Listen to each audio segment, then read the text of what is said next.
a cruz. É isso aí. Quem vem comigo? É por uma coroa a trocar. E aí?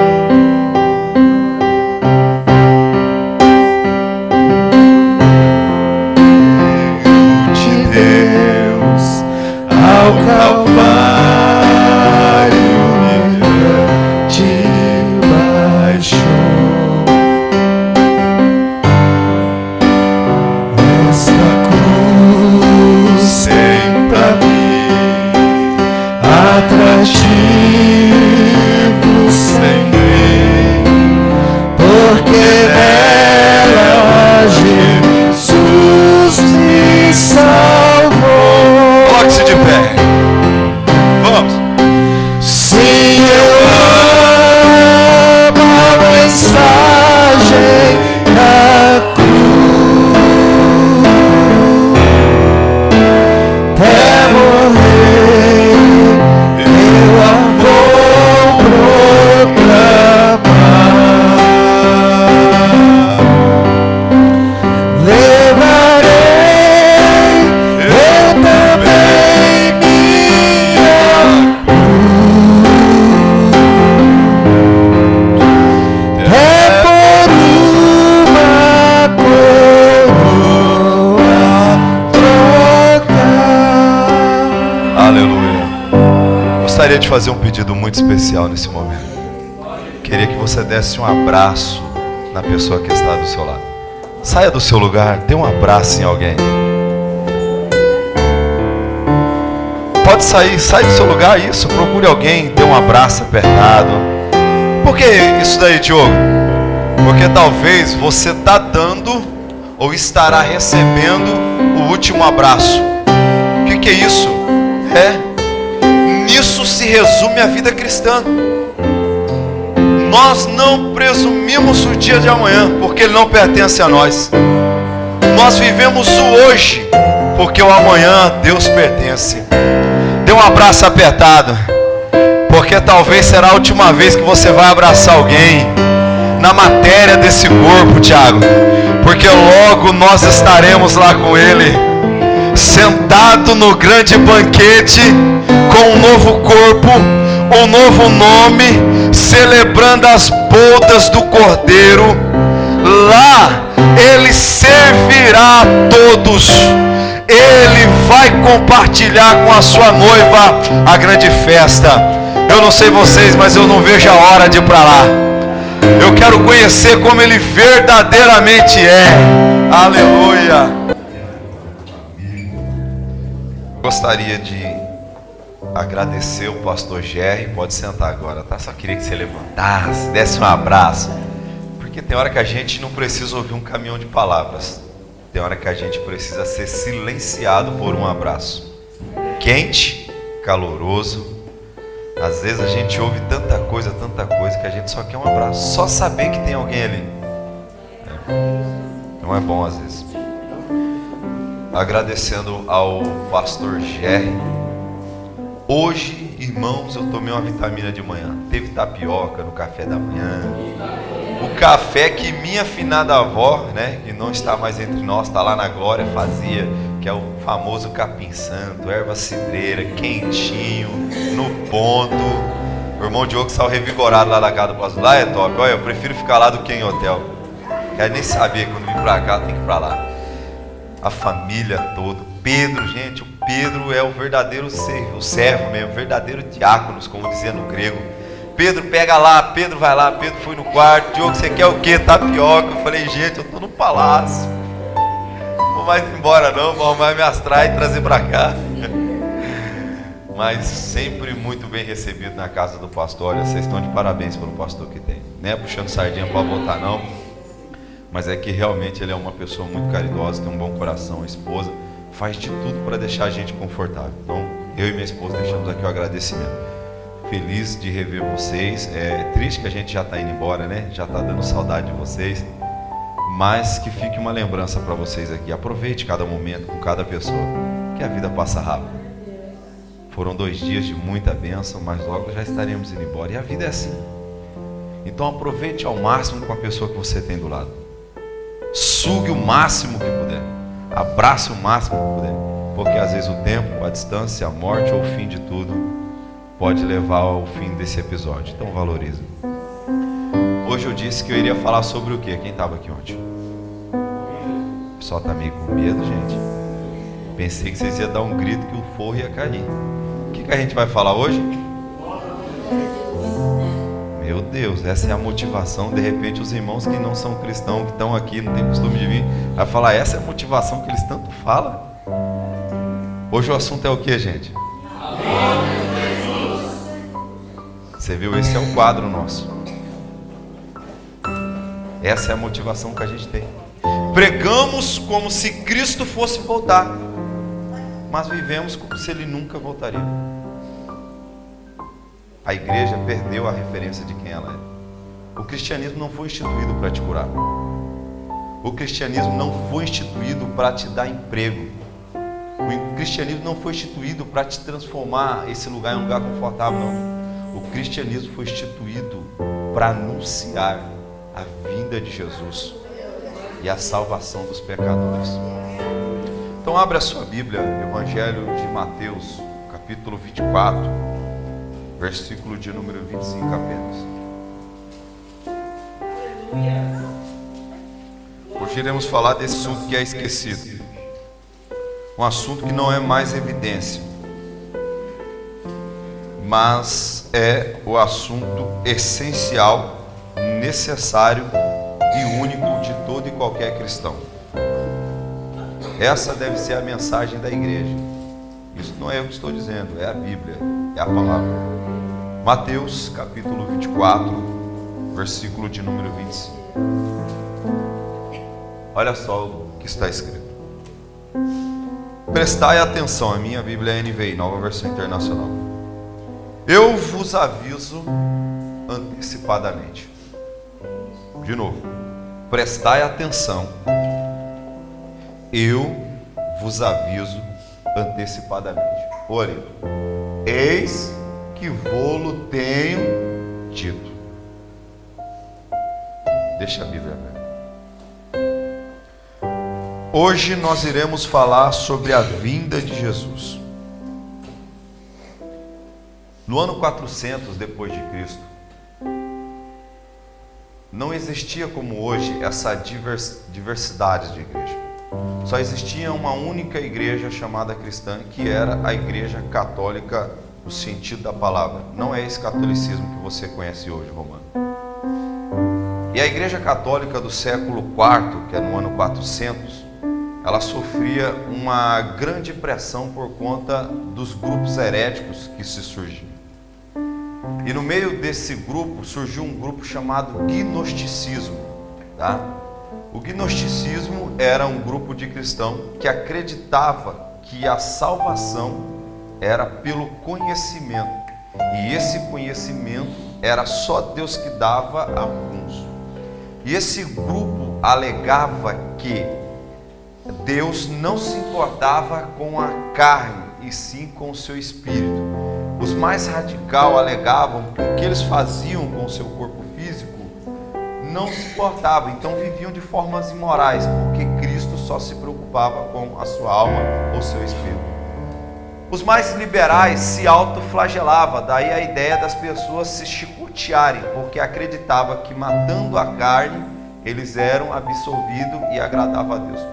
E no século IV a igreja precisou de alguns homens para combater essa heresia.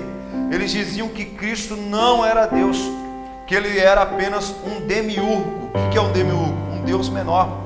Eles alegavam que este mundo e o universo não eram obras do Criador, mas que o Deus da Bíblia e do Antigo Testamento era apenas um Deus entre a gama de divindade que existia, negando então a suficiência de Cristo, negando então o seu segundo retorno. Então, num cenário tão hostil, a igreja precisou se levantar para se impor a essas heresias. Então vai surgir um homem chamado Agostinho de Hipona, talvez Santo Agostinho de Hipona.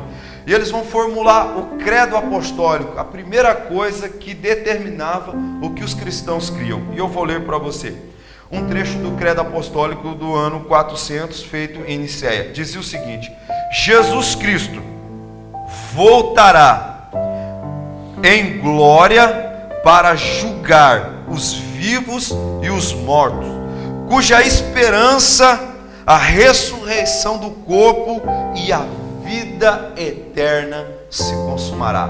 Esse é o credo apostólico do ano 400.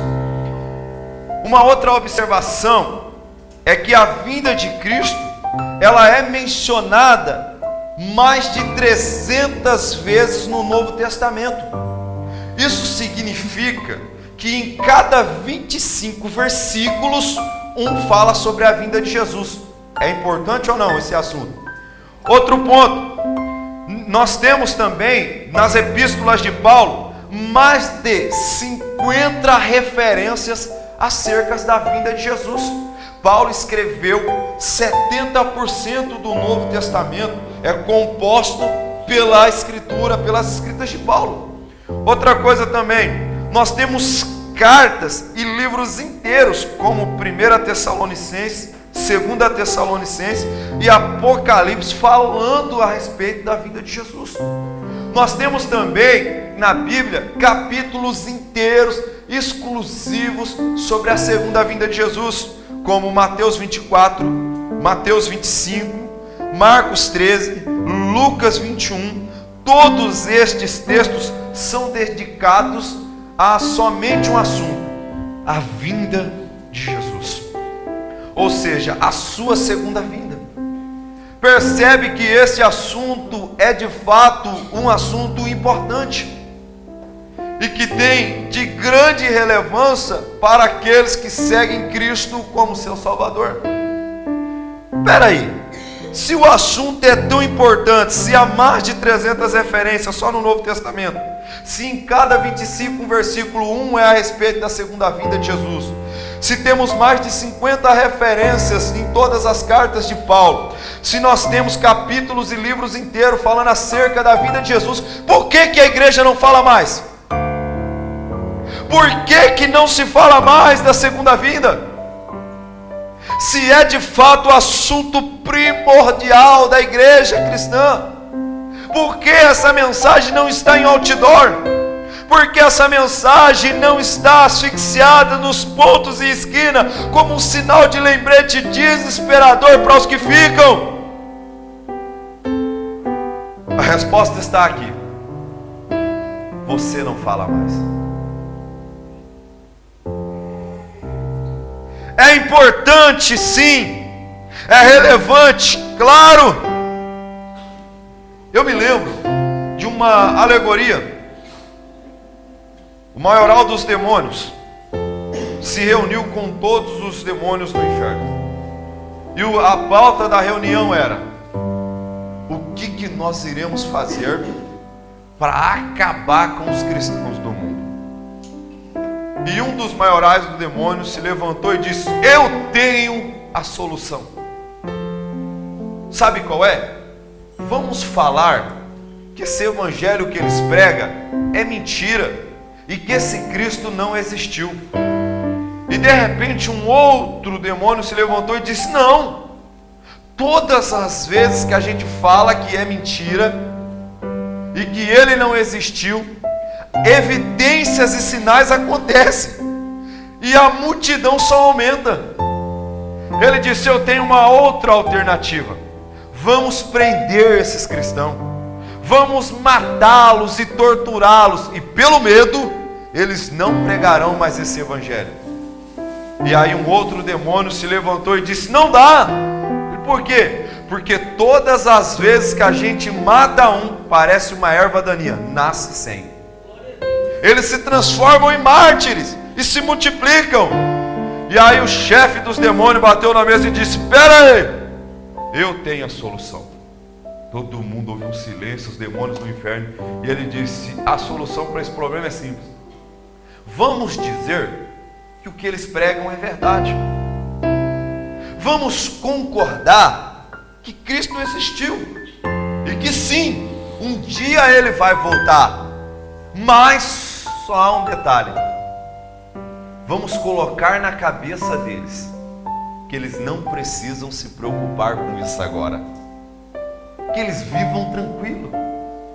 E assim eles irão se esquecer que um dia o rei deles voltará. Hoje é o cenário que eu e você estamos vivendo. Pregamos como se Cristo estivesse vindo, mas vivemos na contramão do que falamos. Preocupados com as coisas deste mundo, associado ao sistema globalista, pregar a palavra se tornou ofensiva. As pessoas não querem mais vir à igreja, porque elas querem ouvir Deus falar. Elas procuram uma igreja que satisfaça o que elas querem ouvir. Mas nesta manhã, vocês podem até não gostar do que eu vou falar, posso até nunca mais pisar aqui, não falarei nenhuma heresia ou alguma ignorância, apenas reafirmarei o que está aqui. Viva do jeito que você quiser.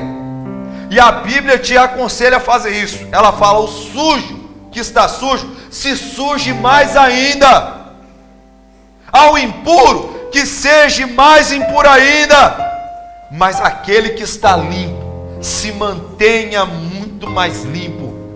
Quer viver como você quer? Viva. Quer fazer o que dá na teia? Faça. Quer pecar? Peque. Quer fazer o que tem vontade? Faça.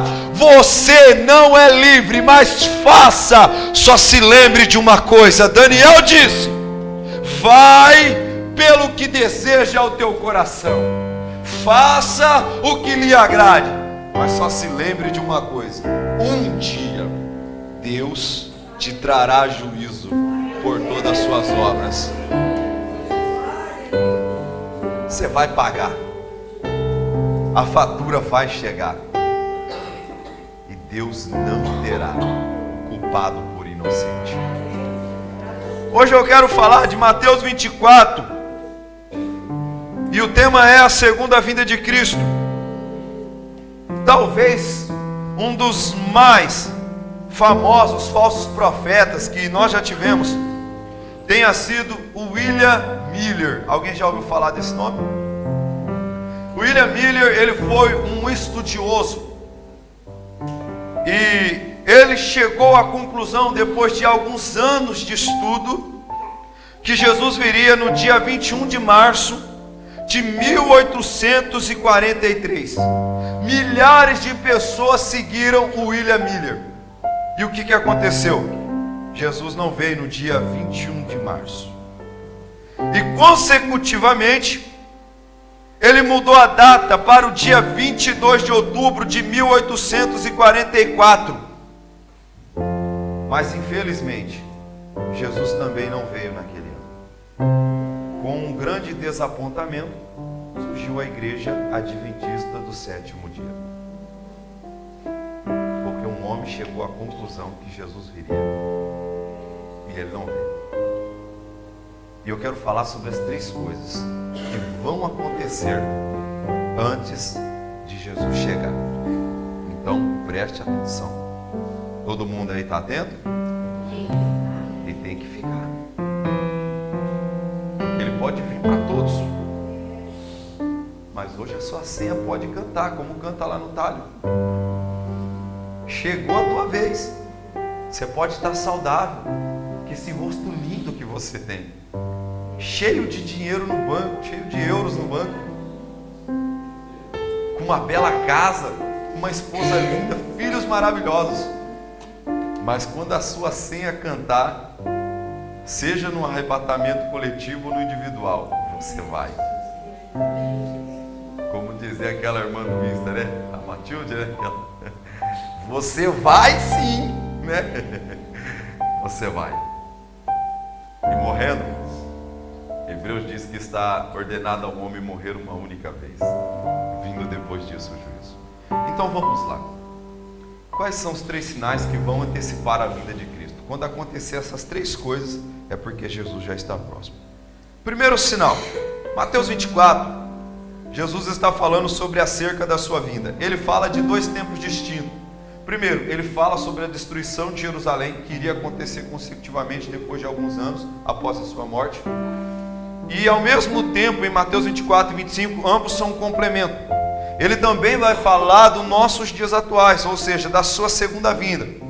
Se tem um dia do qual a humanidade desfrutou de um dia mais importante de toda a sua história, foi o dia que Cristo veio aproximadamente 2000 anos atrás. E o segundo dia mais importante que nós teremos para a história da humanidade vai ser quando Cristo voltar. Não temos uma data específica, não temos um dia e nem uma hora exata, com precisão, mas temos evidências claras e bíblicas de que Cristo virá na destruição do mundo e que isso estaria prestes a acontecer. Então vamos lá. O primeiro sinal que vai acontecer e será um prelúdio da segunda vinda de Cristo está no versículo do capítulo 24, versículos 6 e 7. Olha só o que diz: ouvireis de guerras e rumores de guerra, mas cuidado, para não vos alarmardes, por tais coisas devem acontecer. Mas ainda não é. Levantar-se-ão nação contra nação, reino contra reino. Haverá fome, haverá pestes e haverá terremotos em vários lugares. A primeira evidência que fica claro de que Jesus está próximo é que a humanidade vai experimentar um ápice crescente de guerras. Desde a morte de Jesus até hoje, as guerras só se aumentou durante toda a civilização. Nós já tivemos 2 grandes guerras mundiais. Nós tivemos a Primeira Guerra Mundial, que aconteceu na corrida pela expansão e a demarcação de territórios. Ela aconteceu no dia 28 de julho de 1914. E essa guerra, ela reuniu um contingente de mais de 70 milhões de soldados. 60 milhões eram europeus. E nesse impasse da Primeira Guerra, nós tivemos consequências graves e drásticas. Para você ter uma ideia, 7 milhões de soldados morreram. 15 milhões ficaram feridos. 6 milhões viveram e perderam partes do seu corpo, como perna, braço. E ele disse aqui: há 2000 anos atrás, vocês irão ouvir falar de guerra, haverão rumores dela. Nós não apenas tivemos uma, mas 2 guerras mundiais. Para você ter uma ideia, a Primeira Guerra Mundial trouxe um estrago tão avassalador que, segundo a estatística da época, ela conseguiu abater 35% da população mundial. Olha só, a Alemanha perdeu 15,1% da sua população masculina. A Áustria e a Hungria perdeu 17,1% da sua população masculina. A França perdeu 10,5% da sua população masculina. Após a guerra, as potências mundiais passaram fome e foi atingida por várias pestes. Por exemplo, na Alemanha, a fome matou 100 mil pessoas. Outro fato importante é que na Rússia, a fome matou 5,1 milhão de pessoas. Foram mortas por causa da fome causada pela guerra. E entra a famosa Guerra Fria, que a gente aprende na escola. As crianças eram largadas na rua, comiam ratos, outras morriam de fome. Na Inglaterra, uma grande contingente de crianças sem pais, porque morreram na guerra, e a humanidade se destruindo entre si. E ele disse: olha, quando vocês ouvirem falar de guerras, rumores de guerra, não fiquem alarmados, não se desespere, porque ainda não é o fim, mas é porque eu já estou próximo. a corrupção, a motivação da guerra, ganância, fome, busca por poder descontrolado, uma compulsão irreversível. Este é o sinal claro de uma humanidade depravada, sem a graça de Deus. E é nesse mundo que você quer ficar? É aqui que você quer viver? Olha só o que a guerra trouxe. O homem está destinado ao mal. João Calvino disse o seguinte: tudo que você vê de bom em mim é Deus, e tudo que você vê de mal é o mesmo. Seu coração não é bom, porque a Bíblia diz que o coração do homem está inclinado para o mal. Enganoso é o coração do homem. Você não é bom, você tem inclinações para o mal, mas a graça de Jesus, ela nos salva, ela nos liberta, ela nos transforma e nos faz viver uma metanoia, que é uma mudança de dentro para fora. Por isso que Paulo disse: já não vivo mais eu, mas é Cristo que vive em mim. E a vida que eu vivia na carne, agora vivo na vontade do Filho de Deus. Olha só que coisa interessante. Segunda Guerra Mundial aconteceu no dia 1º de setembro de 1939. A Segunda Guerra Mundial mobilizou 100 milhões de soldados. 70 milhões foram mortos em combates.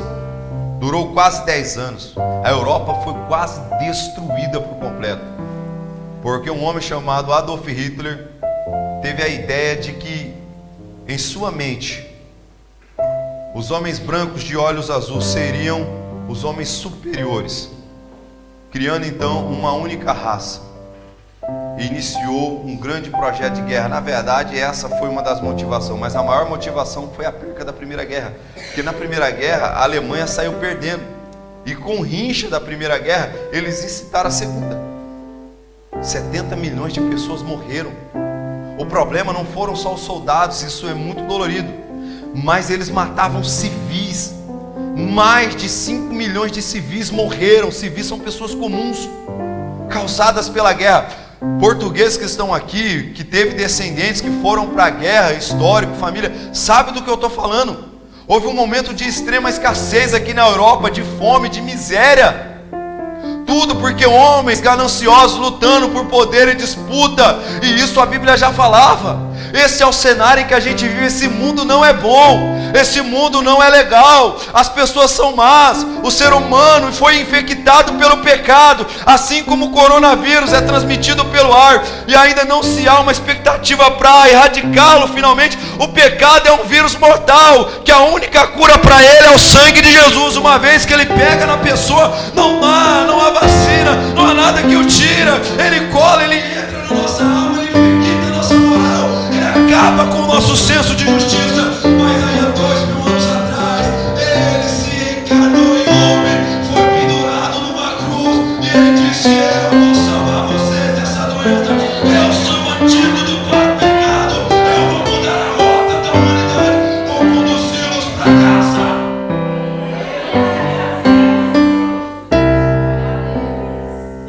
70 milhões de pessoas morreram. Na Segunda Guerra tivemos o maior genocídio da história da humanidade. O assassinato em massa de 6 milhões de judeus inocentes no campo de concentração. Diogo, por que eu estou contando para você a história do que aconteceu? Quando vocês ouvirem falar de guerras, já tivemos duas. A igreja primitiva pregava como se Cristo estivesse na esquina. Se para eles Cristo já estava na esquina, imagina para nós que já aconteceu as guerras. Ele está na porta, aquela porta vai se abrir. Imagina que Cristo fosse vir agora em 10 minutos. 10, e o que você ia fazer? 9, você se arrependeria ou saia correndo? 8, 7, 6, 5, 4, 3, 2, 1, ele veio. Para onde você vai? Porque você sabe como você está. Charles Haddon Spurgeon, um pregador inglês, é a plateia dos nossos pensamentos. Ele sabe que você está aqui, mas a sua mente está lá fora. Fica tranquilo. Ó, como dizia meu amigo, de boaça. Como dizia os jovens brasileiros, quando ele vinha, a chapa vai esquentar. E lá, ele não vai poupar. Ele não vai perdoar. Ele não terá o culpado por inocente. Ele deixará de ser advogado e se tornará juiz. Você será sentenciado. Seu destino, a sua conduta vai evidenciar para onde você vai. Então o primeiro sinal é que haveria guerras. O tempo está indo. Segundo sinal, Mateus 24, 10, 11. Nesse tempo, muitos se escandalizarão, trair-se-ão mutuamente e se odiarão uns aos outros. Surgirão muitos falsos profetas e enganarão a muitos. Falamos aqui de William Miller, fundador do movimento adventista. E a sua esposa, depois desse grande desapontamento, Ellen G. White, criou ali a Sentinela e fundou a igreja adventista. O que é advento? Advento significa mandamento. Sétimo quer dizer o mandamento sétimo, que é a guarda do sábado. Surgiu diante de uma heresia. Alegava a eles que Cristo ia vir naquela época, mas ele não veio. Hoje nós estamos vivendo a última hora da igreja, o último momento. Não dá mais tempo de brincar. Não dá mais tempo de ser crente meio lá, meio cá. Ou você é com nós, ou você é contra nós. Não há mais um momento de indecisão. Eu me lembro de um homem que estava em cima do muro. O diabo, uma alegoria, o diabo estava de um lado, Jesus do outro. Do lado de cá, Jesus gritava: pula pra cá, pula pra cá. E do lado de cá, o diabo ria: kkkk.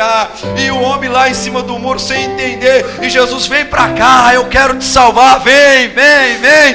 E do lado de cá, o diabo ria.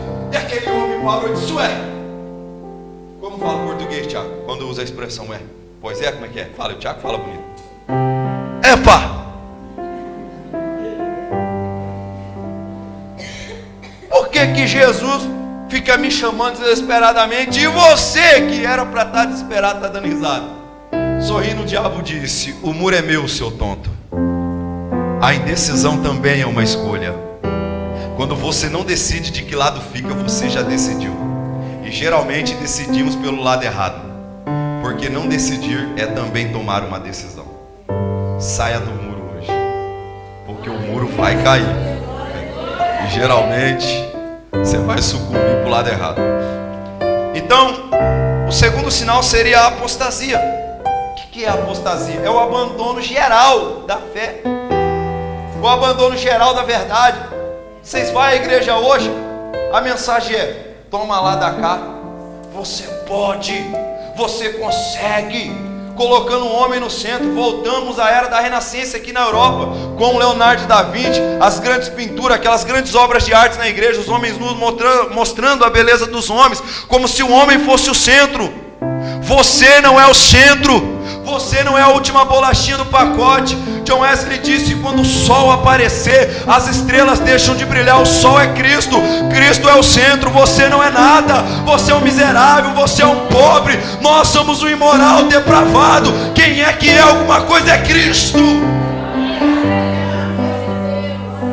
A apostasia, o abandono da fé. Pastores e líderes não pregam mais a verdade porque tem medo da retaliação e ter as suas igrejas vazias. Não falam mais sobre o pecado, ideologia de gênero.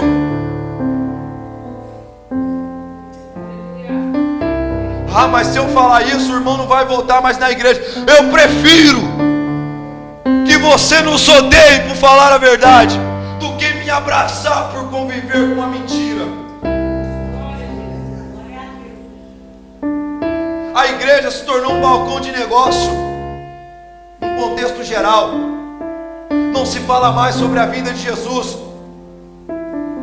Vou fazer uma pergunta para você. Em 30 dias que temos no mês,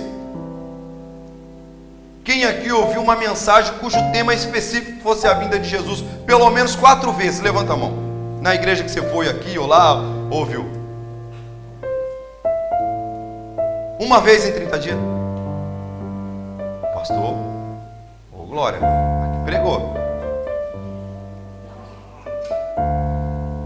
Faça um censo geral, não estou falando daqui, eu estou falando no contexto geral.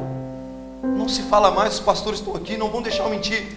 A mensagem da vinda de Cristo, ela é pregada como deveria ser, com mais ênfase. Você sabe qual era a mensagem da igreja primitiva? O pastor já citou aqui. E Deus acrescentava à igreja as almas que iam ser salvas. E você sabe qual era a pregação durante toda a história da vida apostólica, que durou 100 anos, terminou ali no ano 100 com a morte de João. Todos os dias a mensagem deles era: Cristo morreu, ressuscitou e voltará para nos buscar. Iam para Coríntios: Cristo morreu, ressuscitou e voltará para nos buscar. Iam para regiões da galáxia: Cristo morreu, ressuscitou e voltará para nos buscar. Vinha aqui para as regiões de Roma, da Europa: Cristo morreu, ressuscitou e voltará para nos buscar. Iam para as regiões do Egito, da Ásia: Cristo morreu, ressuscitou e voltará para nos buscar. Esta deve ser a mensagem da igreja. Ele morreu, ressuscitou ao terceiro dia e vai voltar para nos buscar. Esta é a mensagem da igreja. Eu me lembro que alguns anos atrás, quando vovó levava, eu era o neto manhoso, eu era o neto mais manhoso, por isso que eu falo, eu era o chaveirinho da minha avó. Vovó me levava aos cultos à igreja do Belém, há uns 20, 30 anos atrás, não, uns 20 anos, 25 anos, eu era bem menininho, tinha 8, 9, 10 anos, e eu tinha vagas lembranças. E alguém vai concordar comigo, antigamente nas assembleias no Brasil, tinha lá, quando o senhorzinho chegava, o lugarzinho de pôr o chapéu, o cabideiro do guarda-chuva, da jaqueta. Quem lembra disso aí? Os irmãozinhos vinham andando a pé, muitos quilômetros, chegava, colocava o chapéuzinho lá. E aí, a mensagem era de Santa Ceia. Gente, eu não lembro mais de nenhum episódio novamente como aquele. Eu me lembro quando o pastor ia pregar todos os dias, a mensagem era sobre a vinda de Jesus, até o ano 2000 que se encerra ali. Mas nesse período a coisa era séria. Os pastores pregavam, e pregavam tão intensamente contra o pecado, contra a imoralidade. A pessoa ia no culto das duas, uma, ela não voltava por medo, ou ela aceitava Jesus e ficou e está até hoje servindo a Deus. Hoje a gente não vê mais isso. A gente não vê mais aquela ênfase de que Cristo vai voltar. E as pessoas estão vivendo, indo aos passos largos para o inferno, vêm ao culto, mas não mudam de vida. Vem à igreja e continuam sendo a mesma pessoa, com picuinha, com rincha, com mágoa, um brigando entre o outro. Irmão, não é essa coisa que Jesus quer para nós. Vamos largar a apostasia, vamos nos unir pelo reino, vamos abandonar a mentira, vamos ficar com a palavra. Jesus vai voltar. E eu não vejo a hora dele voltar. E ele vai vir. Ele está chegando.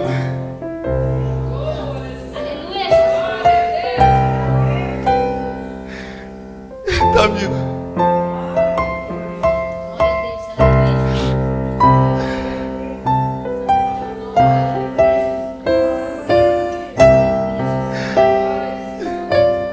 Eu me lembro que a vovó dizia: ele está vindo, meu neto.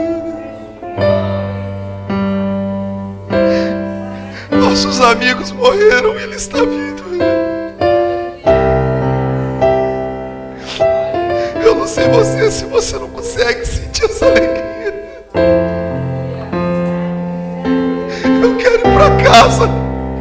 Eu quero voltar para casa, Deus.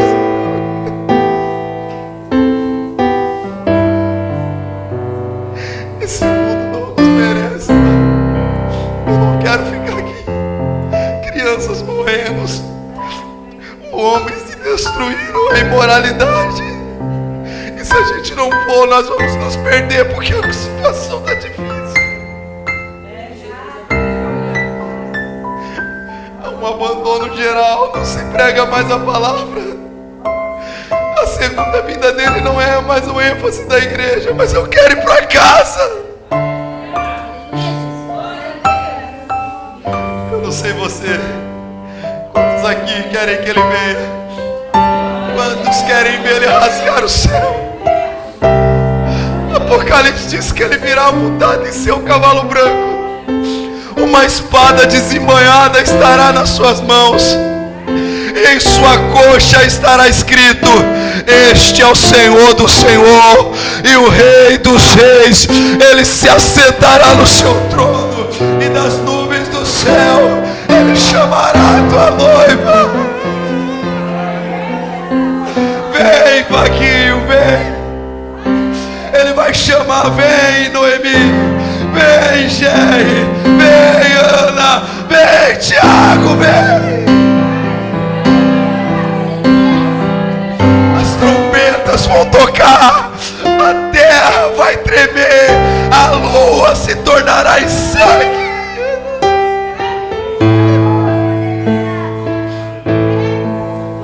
A BBC de Londres vai anunciar: os líderes mundiais irão se reunir, porque milhares de pessoas estão desaparecendo. O Times dos Estados Unidos vai anunciar: milhares de americanos sumiram. E no Jornal Nacional, na nação brasileira, o William Bonner, se estiver vivo, vai dizer: eu não sei o que aconteceu, se é uma guerra ou um efeito natural. Milhares de brasileiros desapareceram. Vão arrebentar essa porta, vão invadir a janela. Quando a ficha cair: Pastor Jerry, cadê?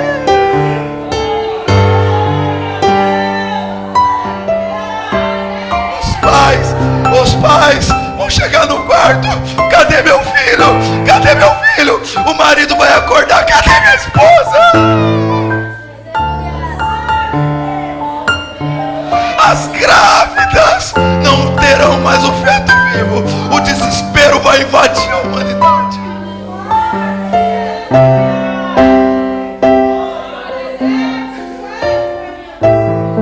Não quero ficar aqui. E a igreja vai estar aonde? E Deus chamará os vivos e os mortos em Cristo, e nós partiremos com Ele.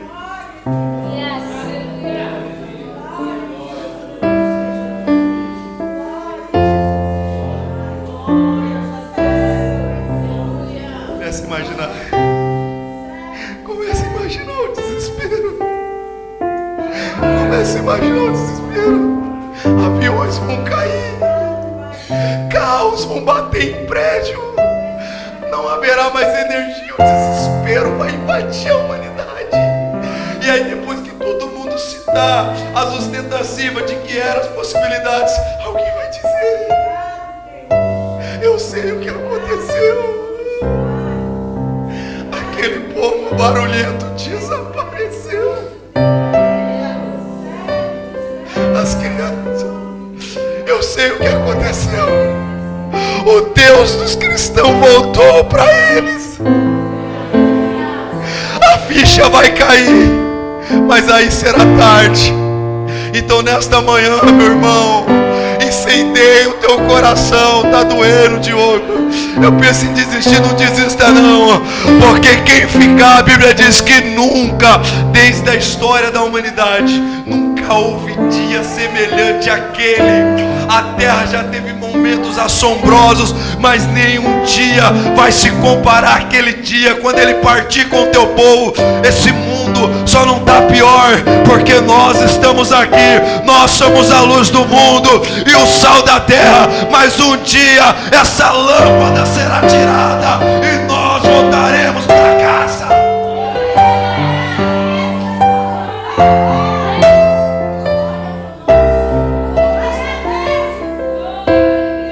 Você tem que terminar. Se coloque de pé. Manda aí. Manda esse daí que está no seu coração. Eu quero ver a igreja orando. Quem tá esperando? Eu quero saber, eu não sei você, mas eu tô aqui por dentro desesperado. Eu não sei você, mas eu tô desesperado. Eu quero ir para casa. Vai acontecer, Ana. Vem já.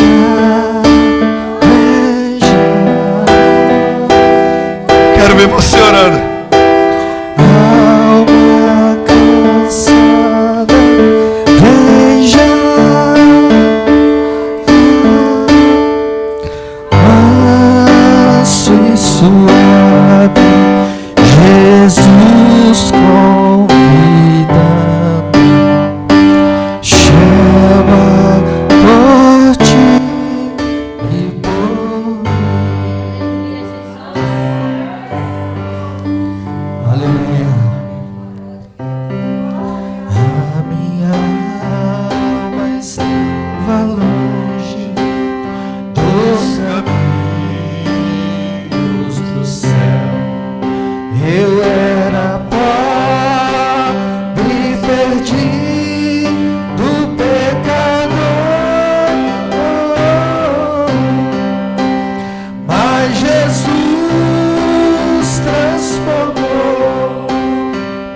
Tem pessoas desesperadas nesse momento, pastor Jerry.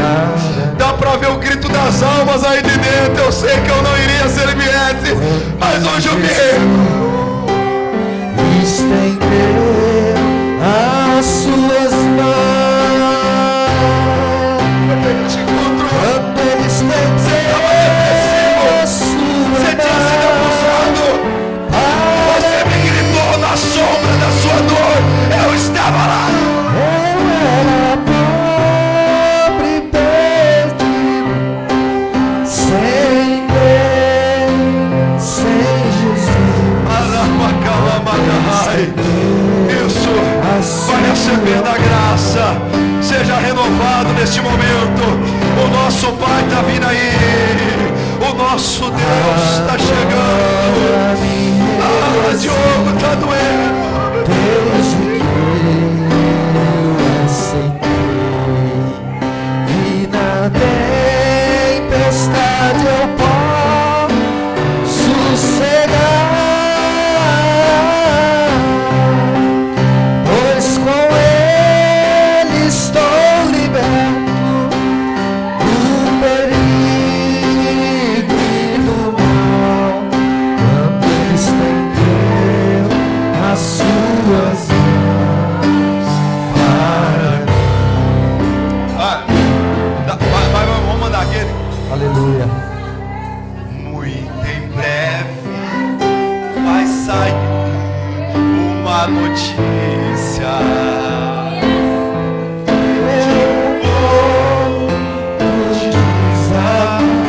Desapareceu. Era um povo muito humilde que aqui muito sofreu. Aquele povo era o povo de Deus. Onde está aquele povo barulhento? Onde está que não se vê nem o irmão? Alguém com voz de lamento vai dizer nesse momento: aquele povo foi embora.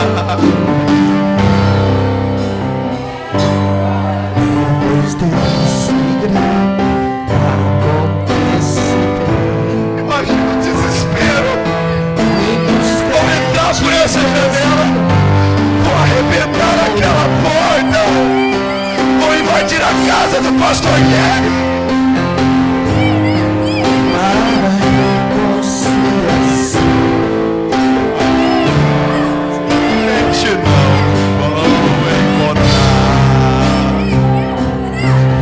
Onde está aquele povo barulhento? Onde está que não se vê nem o irmão?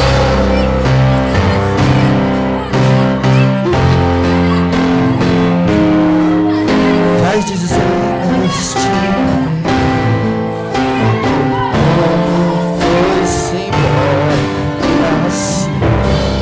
E vai dizer Oh, aleluia. assim: onde está a juventude desta igreja?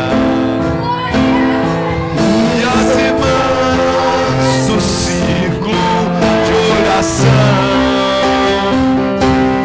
E a Deus sempre oravam, e as crianças que cantavam, mas também foram embora. Todo mundo cantando, vai! Onde está? Onde está aquele povo barulhento? Onde eles estão? Onde está que não se vê nem o irmão? Alguém com voz de lamento vai dizer nesse momento: aquele povo foi embora pra... Olha só, olha o que vai acontecer, ó. Olha só, fica esperto. Farão ali é caminhoneiro, vai estar dirigindo, ó. E quando a trombeta tocar, humanidade não vai ouvir. É só os salvos que ouvirão o soar da trombeta. O caminhão vai sair dirigindo sozinho, porque ele ouviu a trombeta e voltou para casa. Os que trabalham em fábrica estarão manuseando a máquina, e de repente ele vai ouvir a trombeta, a roupa vai cair e o corpo vai subir e glorificar. Os cientistas de posto, vai cair a bomba, cadê?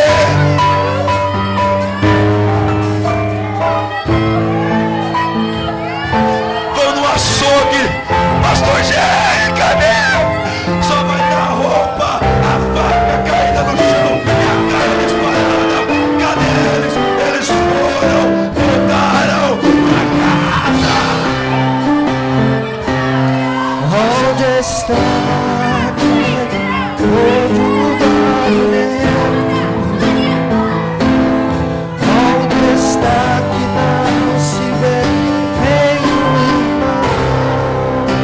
Aleluia, segura aí.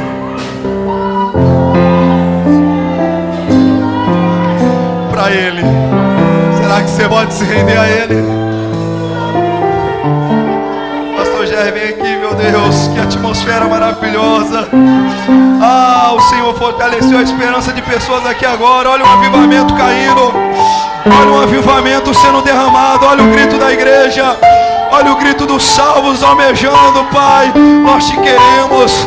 Nós somos a tua noiva. Nós somos o teu povo. Nós queremos ir para casa.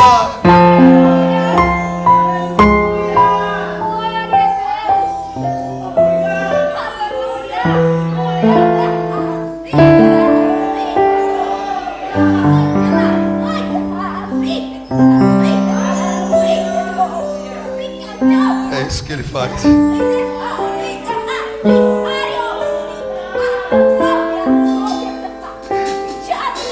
É sério, Diogo. Pode ser hoje, pode. Já aconteceu as guerras, a apostasia, só falta elemento.